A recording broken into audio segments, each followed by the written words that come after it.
Please speak to us about the menstrual cup. You've referenced it a few times in the interview. What is it and why are you so passionate about it? I came across the menstrual cup a few years ago when I was preparing for an expedition, and it's an absolutely fascinating innovation. It is a reusable product which can be used for up to 5 years if taken care of, and it's made out of a medical grade silicone, and it's inserted into the vaginal canal where it can stay inside of you for 12 hours, up to 12 hours.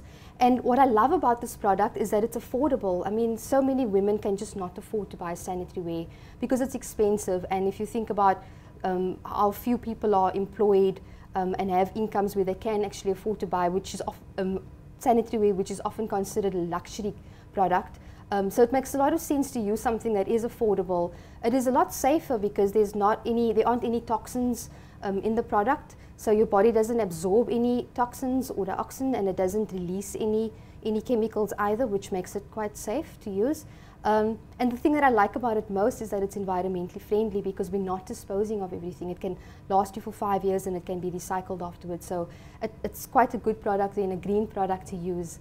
And so when I came across this product and started using it myself and found that it worked, I wanted more women to know about it because it changed the way I experienced my cycle, and it's so much more empowering, it's so much more convenient, and it's one of those secrets I think that women need to know about, and I'd love to spread the word and to encourage more women to use the product and to know about it for sure. But yeah, it's an amazing product, and I think it's going to revolutionize the way women experience our menstruation.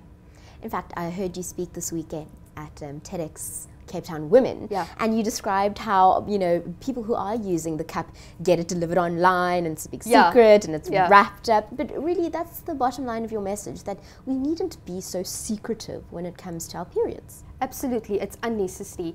But it's the messaging. It's because we've been taught it's private. You don't mention it. You don't say anything. And the funny thing is that many years ago, women celebrated menstruation. They had these public rituals and rites of passage, and so much so that men wanted to be like women. They wanted to menstruate as well. And then over the years, those perceptions changed, and it's now become quite stigmatized, and so many taboos around it. But it really does, we need to create the perception of, and perceptions can be changed. They are social constructions, like I said. So we need to start putting out what is the message, and we have the ability to create that message and to influence it. But it's very unnecessary because it can be seen as quite a beautiful, life-giving phenomenon.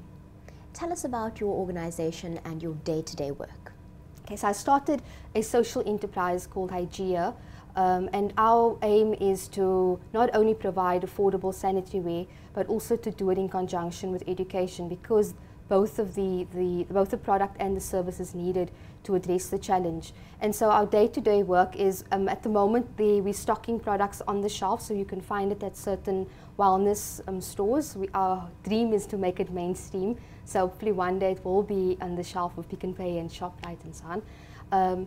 But then we also do workshops at schools. We work with NGOs, and we're hoping to work closely with government soon as well.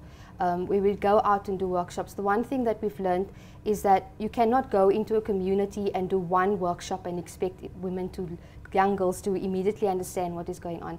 So it takes a few contact sessions, and we do the initial session, and we hope to go back a few times into the community, and also to teach the teachers and the nurses and all the other relevant leaders and stakeholders in the community, because it's a community thing at the end of the day. It's not just the mother's responsibility or the teacher's responsibility. Wherever the young girl is, that is where she's getting information fed to her, and so every part of her life needs to feed her the good information. And so we try to influence every part where she may be in her life, and to inform every party so that she can get the best information and have the best experience. I think a lot of us have been either on the playground or in the classroom when we were younger, and have been on the receiving end of completely bogus information. Yeah. So really, we need to be providing the right information Absolutely, to these definitely. girls. And yeah, there is a lot of, I mean, we live in an information age, and there's both good and bad information, true and untrue. And so it's about navigating through all the information and ensuring that they receive the positive stuff, not only the bad, it's blood, it's pain, it's disgusting, it's shameful. We need to move away from that sort of information, and that is the information that they're getting at the moment on the playground, even from their mothers, only because it's been years and years. That's the messaging that's been taught to mothers and their mothers and their mothers. So this is the generation where we're going to have to start breaking that cycle. It's our turn as young women to start changing the cycle and to break through the barriers and to get to young girls. And we can only blame society for where young girls are at today. It's not the girl's fault or the mother's fault, but society as a whole for allowing these perceptions to really have such a negative influence and impact on the young girls' lives. If somebody is watching this and what you've said really resonates with them, how can they contact your organization? Where can we find you online? They can contact me at my email address. It's kim@hygea.co.za, or they can contact me on my cell phone number, which I'll give. It's okay, no. But you are on Twitter. I am on Twitter, yes. Yes. So my Twitter handle is @KimAntheaSmith. So they can reach me on Twitter, and they can also email me. Brilliant, that's much safer. Yeah. Kim, thank you so much for joining us today. Thank you so much for having me.